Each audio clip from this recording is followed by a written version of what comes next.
Hoy Infinito les presenta al doctor Brian Weiss, una eminencia mundial, descubridor y creador de la terapia de vidas pasadas.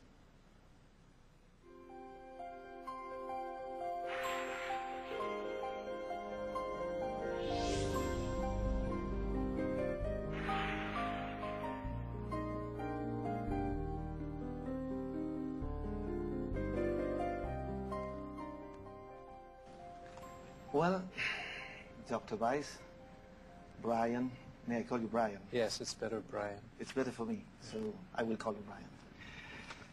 First of all, be welcome to Argentina. I know you just arrived to give a seminar. You are going to do a seminar or a master class tomorrow? Or a special meeting tomorrow in Mar del Plata? Yes, it's the fourth time I'm here in Argentina to talk and to meet people and to do these workshops, these seminars. And the reason I do the seminars, it's not really a master class. That I do in the United States to train therapists to do my work. But it's a seminar where people will have their own opportunity to have regressions. Because it's one thing to write about past lives and the theory of past lives and how past lives can help people, cure people, can change their views of life and death and what happens after we die. But it's another thing for people to experience for themselves. So I try to go to many places. I've been all over the world to do these workshops where people in the audience can experience a regression for themselves. So I will put them into a deeper state. And you, boy, if you come, you will have this too. I will. Yes, I'll be in Mar del Plata next days. I hope so. So I'll be there. Yes, so Sunday. So they go into a deep state. It's very safe, relaxed. And in that deep state, I take them back in time so that the people in the audience can have their own regression and feel now the power of it, feel the emotions, feel the sensation, the experience, not just reading about it, but actually to experience it. So for me, this is a powerful way to demonstrate the techniques that I use. And it's very safe, even though it's different from in my office. If you were in my office, boy, we would be doing a regression one-to-one. And I might use a quicker technique, or I might do something a little bit different. But basically, you would still go into that very relaxed state. And in that state, we would go back in time. But in my office, one-to-one, you could talk to me, and you can tell me what you're experiencing, and I could ask you questions. So I could say, like, what do you see? How do you feel? Tell me about this mountain that you see in front of you, and these strange people in loincloths or in leather, ancient times, not so ancient times, or conquistador times, or whatever it is. And you could provide more detail. Yes, I'm a man, and I'm carrying this old gun. It has an end like that. And you would tell me these. In the group, we can't do that because too many people are involved. But I could still say, we're going back in time. You're going to visit this experience, this scene from a past life. You won't be able to tell me about it because there are too many people, several hundred people. I'll tell anyway. I will tell you. But the experience is still powerful. Not as powerful as in the office, but still very interesting. And I hope you can... No, yeah, I'll be there. I'll be there. Well, let's try to start from the beginning. I mean, the beginning... Well, the beginning is one of the main subjects of our meeting because we don't know where the beginning is. You're right. No? But let's try to go from the beginning of your present life. I mean, I've read about you and I know there was a sort of switch in your life, you know, through your work with a patient. But how was your life previously? How was your life before Catherine's case? Yes. For me, there have been these two distinct parts to my life. So it was very clearly a BC. As we say in English, BC means antes Christ, so yeah. AC. But in English, it's called BC and AD, after death. So BC for me is before Catherine. Before BC. Yes, it takes that form. And my life was very much structured, and I would say a bit rigid, I was designing the foundation and the structure unconsciously for the work that came after. So for me it became very academic, and that was my life. I was building this structure. I went to college in the U.S., very academic, Columbia University, Yale University Medical School, became a physician, then a psychiatrist, also my training at Yale, which is a very important and famous university in the United States. And writing papers, scientific papers, book chapters, and becoming a professor, moving up the ranks academically, moved to Miami, Florida in 1974, becoming professor of psychiatry at the University of Miami and chairman of the psychiatry department at Mount Sinai Medical Center in Miami Beach. Very rapid advancement in the academic world. And I had written more than 40 scientific papers and book chapters. And that was my life before Catherine, academically. Otherwise, my life was going, I wouldn't say smoothly, because there was a death of a child in this time before Catherine, and the death of my father. But my marriage was a long-time marriage. My wife and I have now been married 39 years. We met in 1963. I can't even do the mathematics anymore. And we were young, very young, but it was like almas gemelas. It was, love came very quickly, and we're still together after all of these years. But that part was going well, except for the death of my first child, a son, who died in 1971, about 9 years before the therapy with Catherine began. Mm-hmm. And then I had 2 children after that, so they're grown now, and that part was going well. My professional life was going very well also. And I was kind of what a psychiatrist has become these days, a secular priest. So I was more agnostic. I did not believe in reincarnation, not in past lives, very skeptical about these things. I did not believe in New Age, did not know much about it. Much to my embarrassment today, because that meant I did not have an open mind. I had already prejudged these things. And my mind, was following Freud and following the new field of biological psychiatry. And that was my life when Catherine came in and began the second half. Yeah. I did not realize this right away, but that was the beginning of the second part of my life. So we can say that in your present life, you have 2 lives, a little bit, no? Yes, exactly. And it's very different now, because after Catherine and finding out about past lives and spiritual dimensions and masters and all of energies, all of these other areas that I knew nothing about, now I changed completely in terms of my values, in terms of what's important to me and what is not important. But I didn't change the structure. The scientific structure is still there. So everything that happens, I still filter through that lens. That remains. It's like a base, Yes. When you build a building or you paint a painting, you create a base, and then you build more creative over that base. No? Exactly. So maybe it worked. It was important for me, because I think without that base, I wouldn't have the stability to filter what comes through now. Because in the New Age field now, there's a great deal, or this holistic field, or spiritual psychotherapy, whatever names you want to put on this. There are healing and healers. There's a great deal that is valid, that really works. And I've seen healers and psychics and others from all over the planet. Incredible things I've witnessed. And others who are not at all opportunistic and really not real. And I have to be able to filter what's real from what's not. That's where the base helps me a lot. And what happened when Catherine appeared in your life?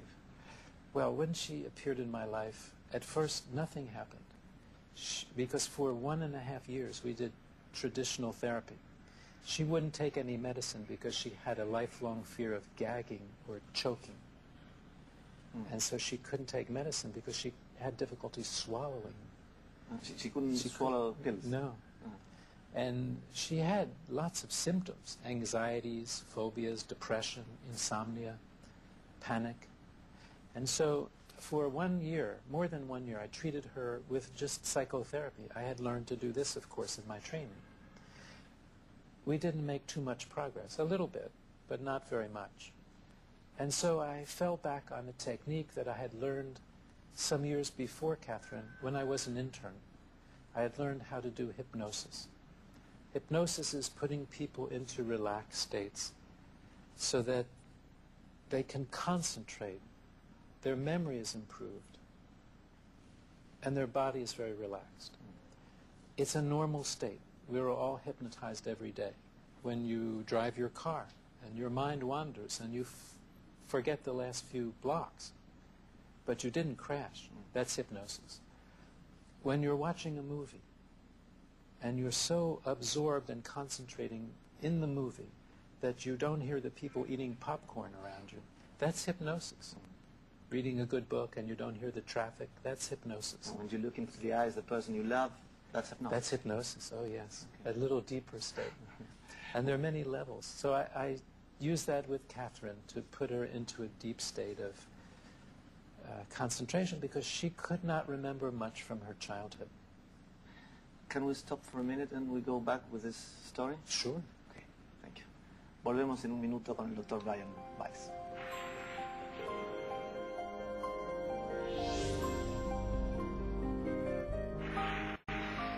Well, then, what happened with Catherine when you start hypnotizing her? She was one of those people that can go very deeply.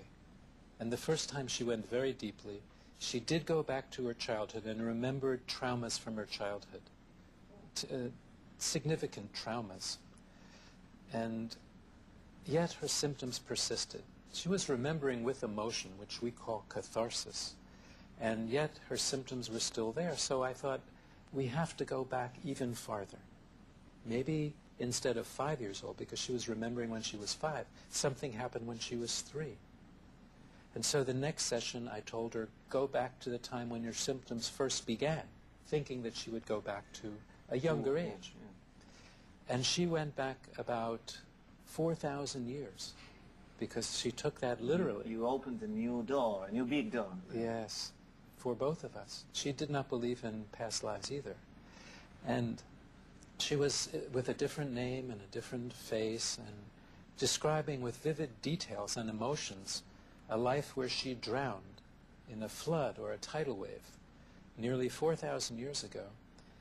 Her baby being torn from her arms by the force of the water. She did not have any children in this life.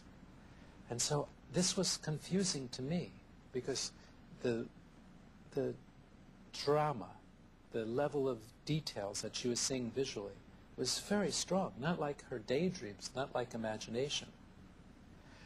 And she had 2 other lives that first time, and then she came out of the hypnosis. And already I could see changes beginning in her. She looked more relaxed. She was very tense, very anxious person. By the next week, she told me that her fear of choking or gagging had disappeared. This does not happen from imagination. She was sleeping better. Her anxiety was less. And week by week, as we went through the therapy, all of her symptoms disappeared without having to use any medicine in her case. And then that was shocking to me. I still had trouble believing, because I was so academic, so rational, so left-brain, so skeptical at first. And yet something very weird or bizarre happened. About the 4th or 5th session, she died in one of these ancient lifetimes, floated above her body, finding a beautiful light, being replenished by the light. And she told me there were 2 people there at the light to see me, my father and my son, both of whom had died before the sessions with Catherine began. And she told me my father's name. She told me about my son's medical condition. She did not know any of these details, and there was no place to look it up. And she told me other very secret facts. Of your own life? Of my own life. So that confirmed that something new was happening? Yes, because I knew, and she is not an investigative reporter, not working for the FBI. She was a laboratory technician in the hospital. There was no place to look up this information. This was before the internet, before people had access to all of this information. My father didn't even have an obituary, neither did my son. There was no place to look up the details. And she knew the details. And I asked her, where are you getting this information? And she said, it's coming from spirits that are around me. They're telling me. They're not in bodies. And that, to me, changed my world that instant. Because then I knew that if she was right about my father and my son, I believe she was telling me the truth about past lives also. And then... Was that scary for you? Yes, yes. Scary and comforting at the same time. Comforting because my father and my son were somewhere. And she said they were with these spirits. Their spirits. They were somewhere. They were alive. They didn't die when their physical bodies died. Scary because my whole worldview was turned upside down. And I didn't know that this other world existed. And here I was finding it out. That was the very moment when I knew, because I knew deep down, that she was telling the truth. The truth. A new truth for A you new and, truth. and for the world. Yes. And you went on with her, meeting new lives and Yes. knowing more about reincarnation. Yes, she had about 10 or 12 lifetimes. And after that, she didn't need it anymore because she was cured. Those were the lifetimes that had a connection to her present life as Catherine. And then when she resolved those issues, it healed all of her symptoms. Along the way... she was healing the main traumas from those 12 lives that were still affecting her. Exactly. And along the way, she kept giving me messages from these masters. Messages about life and death and why people are here, what's the purpose of life. And since they were so correct about my father and my son, I was recording these sessions exactly. Because Catherine I was seeing in 1980, and 81, and 82. This is now 26 years ago. And I was recording every session word by word. So I did not write Muchos Vidas, Muchos Sabios for many years after Catherine because I was concerned with my reputation and my career. I had no intention to go public about this. That was your fear? That's right. And I had a very good position as chairman of the psychiatry department. This was jeopardized if I go public. Eventually I decided to do this with my wife's support and because we had come through so many things, through times when we had no money at all in the beginning, the death of a child, all of this together that we needed when I decided to go public. But you faced your new and your deepest mission here. Yes, that was part of it. Because since that time, it's been 26 years, I've now worked with more than 4,000 patients in my office, individually doing regressions. A lot. A lot of people. A lot of people. And people from all over the world, but also in groups. So if we add up all the numbers of people that I've had in groups during regression sessions, like here in Buenos Aires and Mar del Plata and Punta del Este and also Tokyo and Osaka and London and Madrid and Barcelona and everywhere. It's more than 100,000 people. And many of them have had experiences and written to me and confirmed their experiences, validated their experiences, had healing. So it's a huge number of people. But at that time, there was one, Catherine. So I taped every session, and I did for many years with other patients. And when I wrote the book, I wanted it word for word. So the editor edited the parts from me, like my story, where I went to school, or this and that. But I told them, you cannot edit from the tapes her part, because every word may have a meaning that I'm not aware of yet.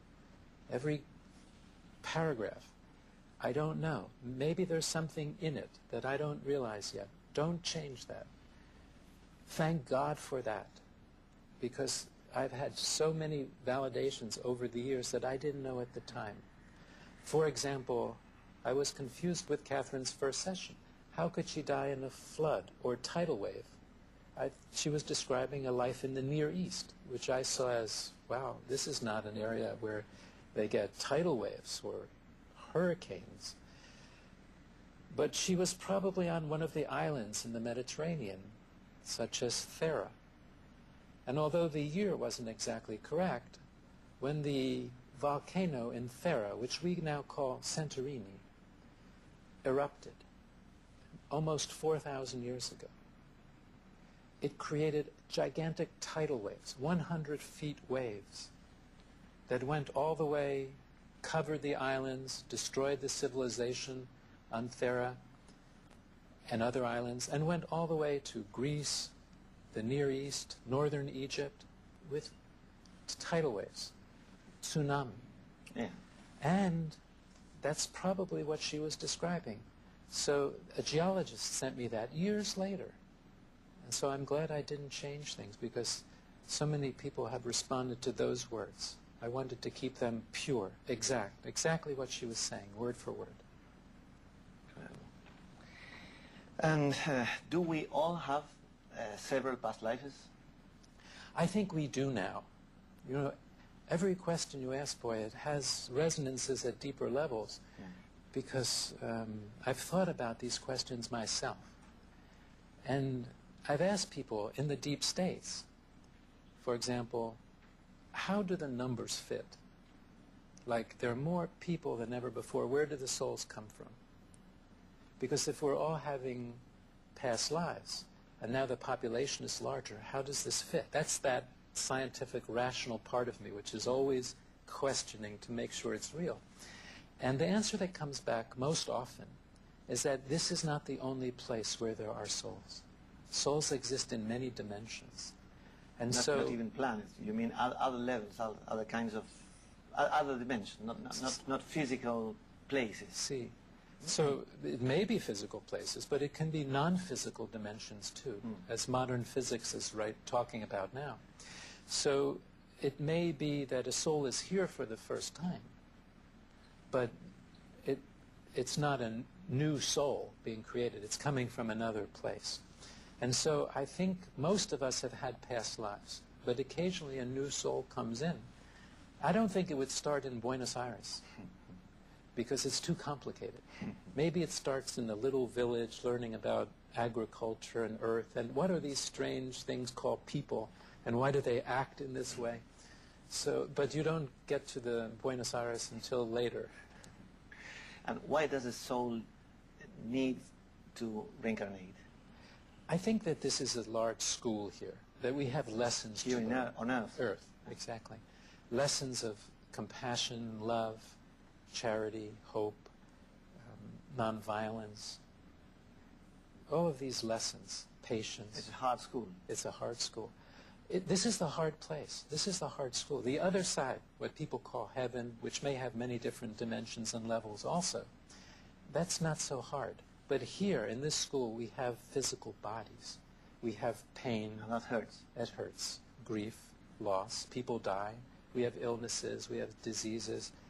It hurts. So it's a very hard school. But it's a wonderful school, because here we have physical love. We have sensations, smells. We can see the sky and the waters. And it's a great school. It's a physical school. It's very, very difficult. But it's a good school. It's like school. It's like school. We remember our own schools in that term. So exactly. We come back in a minute. Enseguida volvemos.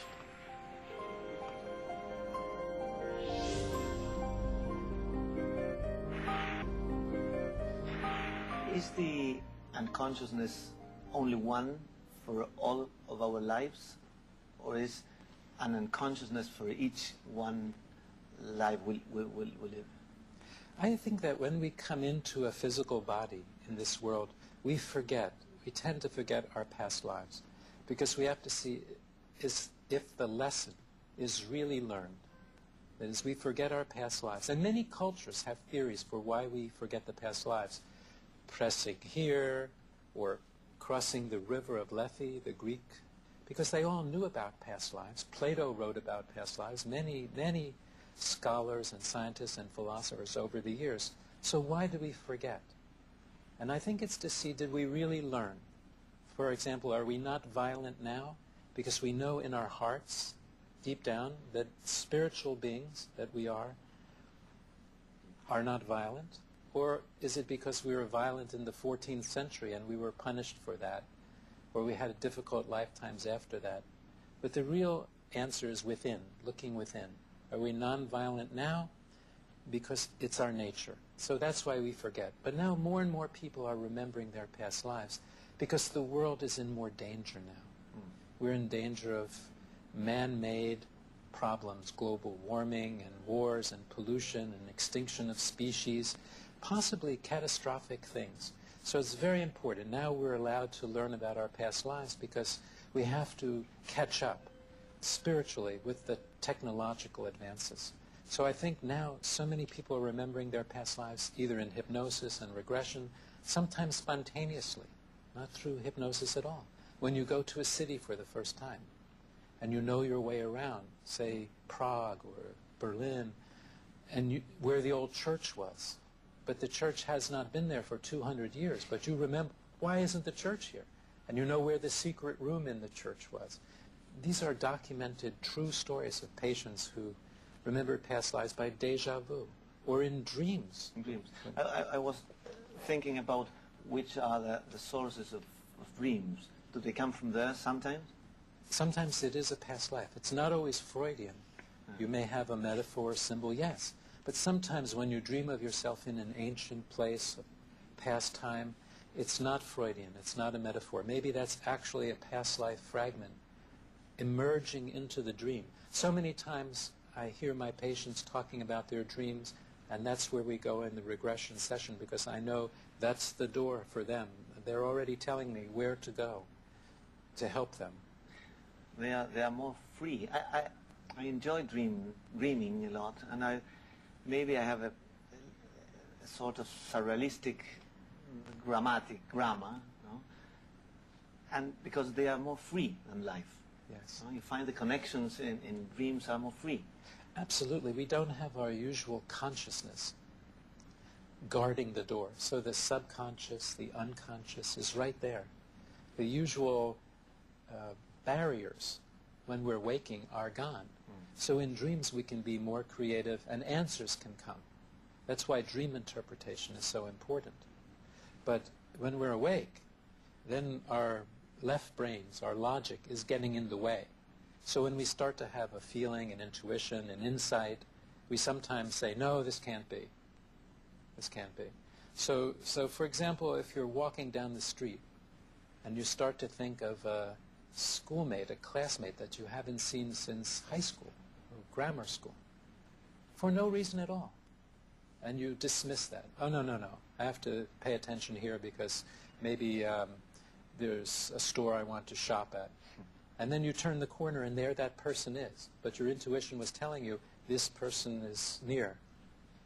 In the dream, you know what it is. You can make the connection because your logical mind is not in the way. Yeah, intuition is called another thing. Intuition in dreams is just, it's more real. Yes, it's real. But actually intuition in waking is real too. We just don't give it enough credit. It's very important. Many people say to me, there are no coincidences, because coincidences are not accidents. It's the intuition telling you, pay attention, something's happening. So I now pay much more attention to intuition, to instinctive behaviors and thoughts and gut feelings, because before Catherine I didn't, and after Catherine this is one of the changes. Yes. And can we train that? Yes, you certainly can train yourself to be more intuitional. You have to start by paying attention. It doesn't have to be difficult. Pay attention to your intuitions. When do you get these feelings? And intuition is not a fear. It's a deep down feeling. It doesn't come with fear or anxiety. It's just a knowing. You know this. And for some reasons it happens in the oddest way. It may not be important, or it may be very important. But so you start thinking of this person, and then they call you. Pay attention to that. When you're standing waiting for an elevator, and there are 6 elevators there, just play a little game, like which one is coming. Yeah, but that's training for the intuition, because you already know. When the phone rings, guess who's calling. Before you look in the identification or anything like that. This is all the training. Meditation is another way. I've started doing that, but that's not for everybody. You train yourself to clear your mind, to become mindful. And that just means to watch what's going on inside your mind, without comment, without editing, but that helps you to pay attention to your intuition also. It can be life-saving. Boy, for example, you get an intuition stop just before you walk in front of a bus. You should pay attention to that. And does meditation help to merge these feelings or these knowings, make the space more clear? Absolutely. During my life, I've tried some different techniques of meditation. And is there one better than others, or are all the different shapes of the same way to getting in touch with oneself? I believe they're all similar. They're different techniques, but you're going to the same place. And that place is awareness. It's mindfulness. Just aware of what's happening when you're not thinking. And this is a very useful technique, whichever technique you use, because that's what you want, the end result. So if you're walking from here to Avenida Florida, there are probably many ways of doing it, but your destination is the same. You can go this way or this way or this way. You can walk, you can take a taxi, whatever. But as long as you wind up in that place, you are where you're supposed to be. Meditation is like that. It's the means to get to a place of peace, inner peace, and mindfulness, awareness, whichever route you want to take. So take what's ever easiest for you. There's no one way. And many different types of meditation teachers. But it's useful because it helps to clear the mind. In India, some people remember their past lives by meditating backwards, backwards, backwards in time to when they were younger, to when they were a child, to when they were an infant, to when they were in utero, and back into a past life. For those of us from the West, that's too disciplined, too tedious. We need help. We need help. Your help in this case, for example. I just speed it up. Same result. That's like walking to Mar del Plata. I prefer the airplane, so we can get there quickly. And do cells have any kind of consciousness or memory? Are cells other parts of this kind of different shapes we can use? Cells of our body, Yes. I think, do have consciousness in the sense that there may be a cellular memory. It doesn't explain past lives completely, but we know from work with transplants, for example, that feelings and other sensitivities can be transmitted. We know from certain work with worms that memories can be transmitted through cellular processes, transplanting. For example, in heart transplants, you see sometimes the recipient taking on some of the characteristics of the donor. For example, someone who has never drunk beer, doesn't like beer, then has a transplant and suddenly develops a taste for beer. And the donor loved beer. That kind of thing you see a lot of, and you know that this is a form of cellular transfer of some sort of sensitivity or memory. But with past lives it's more complicated, because so many times people who have died as children or young, not having passed on any genetic material, they didn't have any children, but they remember the lifetime as a child. So if you remember a lifetime, for example, and I'm making this up, I'm not a psychic telling it, where you died when you were 5 years old in Russia in the 18th century, You didn't have any children. You were only 5 years old. But now you remember in detail that life, what happened, the facts about Russia and your parents and things like that. That's not genetic. You don't have a genetic link to that little boy a couple of centuries ago in Russia. So we know that it's more than genetic transmission. And do we carry illness and sickness from one life to another one? Or, I mean, when we have when we are ill, does that come from other lives that we have to pass through them? Sometimes. It's a very interesting question. I'm actually thinking about that too, because certainly for psychological problems, yes. I've seen that a lot. Someone is thrown off a castle wall in the 15th century, and now they have a fear of heights. Catherine drowned, and she has a fear of gagging or choking. And she also wound up having a fear of water that I didn't even know about. So we bring those symptoms or illnesses, anxieties, depression, with us. Vulnerabilities. But then I was thinking, well, what about physical diseases like cancer or something like that? I know we bring pain with us. Absolutely.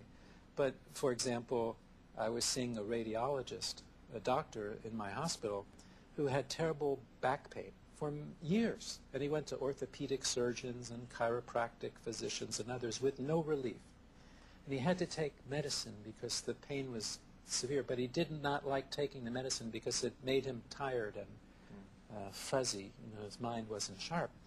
When we did a regression and he found himself as a soldier, one soldier, in a battlefield of thousands in the Middle Ages, and he was speared in the back.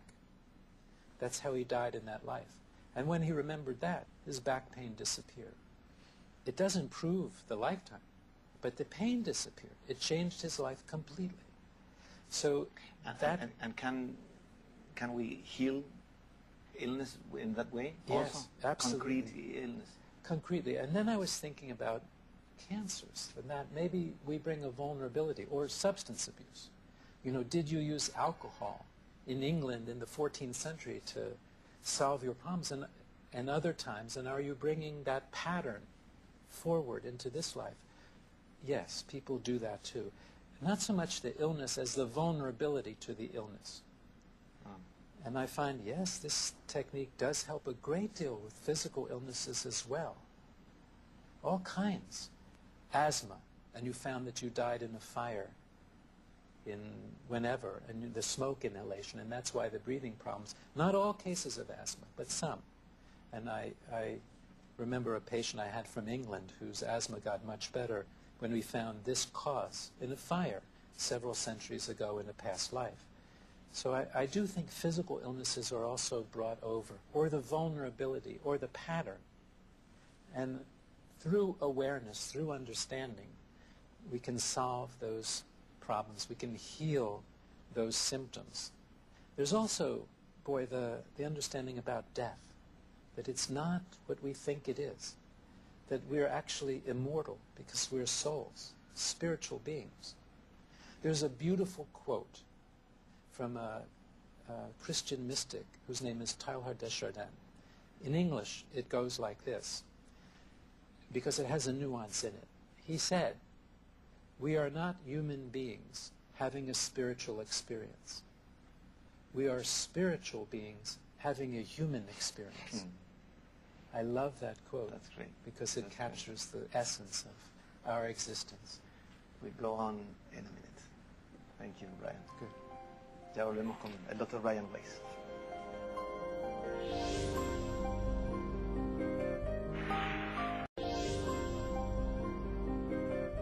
Well, we talked about illness, and we talked about death.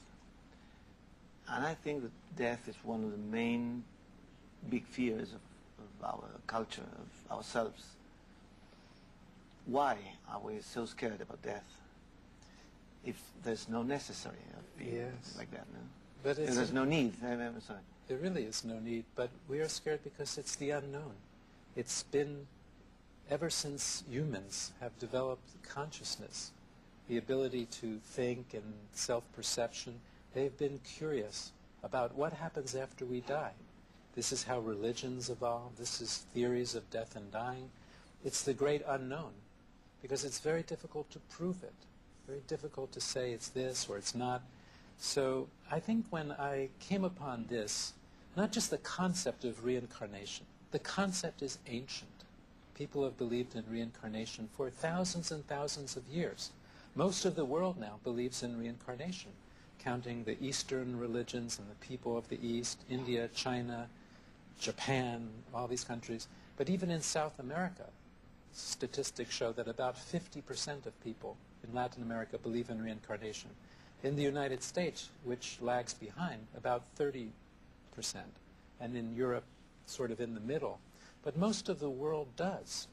And so why do we forget when we know this?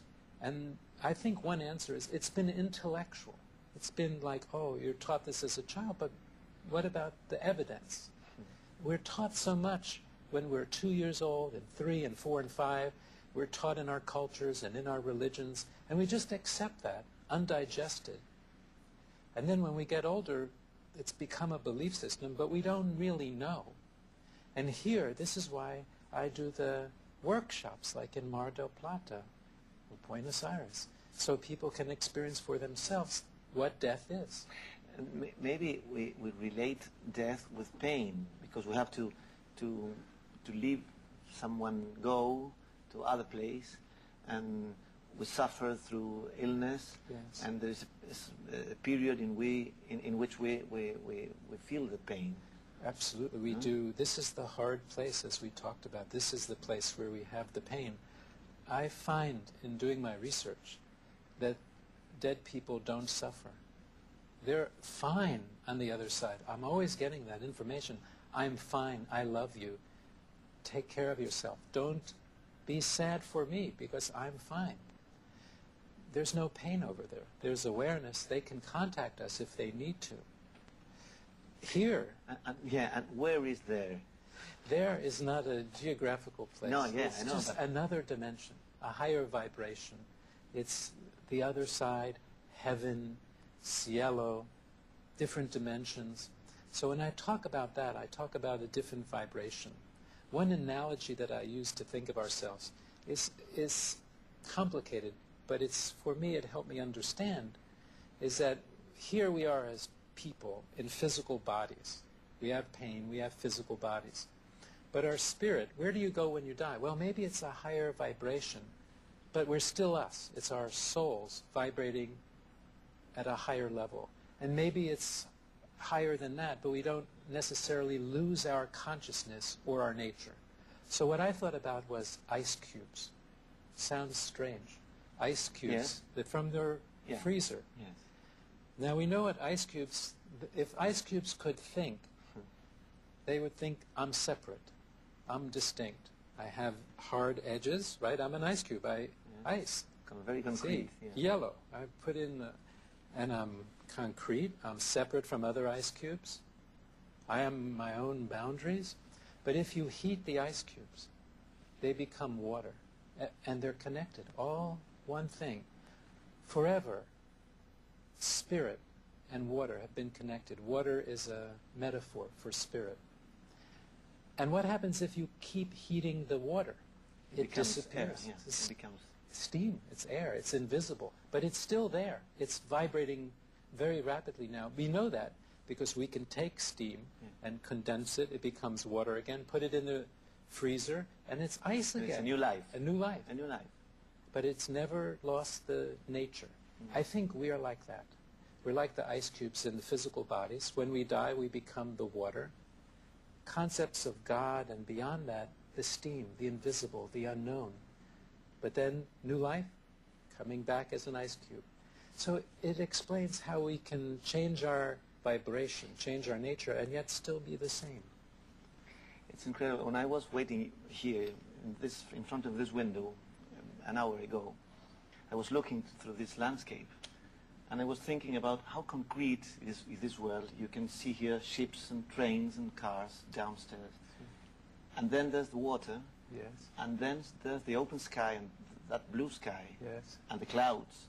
And I was thinking all about that just to ask you about these two levels between concrete world there, down, and this other thing that we have to deal with both of them. And it's very hard to do that. It is. But it's our challenge, no? Absolutely, because they're connected. The worlds are connected. There's contact all the time between the worlds. And I've studied mediums, people who can bring messages from the other side, because this is part of being a psychiatrist. I need to understand in my structure, how do people do this? How does the mind connect and get this information? And because I've had this experience myself of people, mediums didn't even know I had a child that died, or my father, and now they're giving information, much like Catherine, but they didn't even know me. And they talk about these things. And so I wonder, how do they do this? So this is a connection to the other side. People in hypnosis, after death, can do this, death in a past life. And that's the voice of the masters. It may be, yes. I think they're spiritual guides, masters, angels, whatever word you want to use. So often we as humans get distracted by a word, and we forget. So people say to me sometimes, boy, they'll say, well, what are masters? What are masters? And I'll say, well, they're spiritual wisdom, intelligence, energy that don't need bodies on the other side. So I don't understand that. I said, think of them as angels. Oh, I know that. I know that. Yes. Just a word. Just to end, which is the message they have for us? Love. It's always the same message. Only love is real. Love each other. Be compassionate. Don't do these things. Don't hate. Don't do these negative things. It's all about love. That's the energy. That's why we're here. That's the big lesson. That's the only lesson. Love, love, love. And that keeps coming through. And that's what we have to master. Love. Thank you. Thank you very much. So, thank you. Estuvimos con el doctor Brian Weiss. Y lo último que dijo, ustedes lo han oído, es amor. Que se desparrame sobre todos nosotros.